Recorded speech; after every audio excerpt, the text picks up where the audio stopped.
শিল্পী এবং কারিগর সহ 18 শ্রেণীর মানুষ জাতির কথা কেউ কখনো ভাবেনি তাদের বিভিন্ন সুবিধা প্রদানে প্রধানমন্ত্রী নরেন্দ্র মোদী বিশ্বকর্মা যোজনার ঘোষণা দিয়েছেন।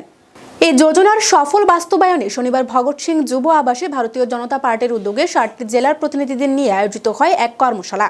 এদিনের এই কর্মসূচিতে উপস্থিত ছিলেন রাজ্যের মুখ্যমন্ত্রী ডক্টর মানিক সাহা, রাজ্য বিজেপি সভাপতি রাজীব ভট্টাচার্য, উত্তরপ্রদেশ সরকারের কারা ও অগ্নি নির্বাপক দপ্তরের মন্ত্রী ধরমবীর প্রজাপতি সহ অন্যান্য নেতৃত্বরা। প্রদীপ প্রজ্বলনের মাধ্যমে অনুষ্ঠানের শুভ সূচনা করেন আগত অতিথিরা। এদিন মুখ্যমন্ত্রী ডক্টর মানিক সাহা জানান, গরিব কল্যাণে প্রধানমন্ত্রীর চিন্তা ভাবনার অন্যতম উদাহরণ এই বিশ্বকর্মা যোজনা। গ্যারান্টি দিচ্ছে, গ্যারান্টি সব বিষয়ে গ্যারান্টি দিচ্ছেন। তার নাম হচ্ছে যশস্বী প্রধানমন্ত্রী নরেন্দ্র মোদী। আর আমরাও সেই গ্যারান্টির জোরে আমরা কথা বলতে পারি যে সব মানুষের, বিশেষ করে গরিব মানুষ, মিডল ক্লাস ফ্যামিলি,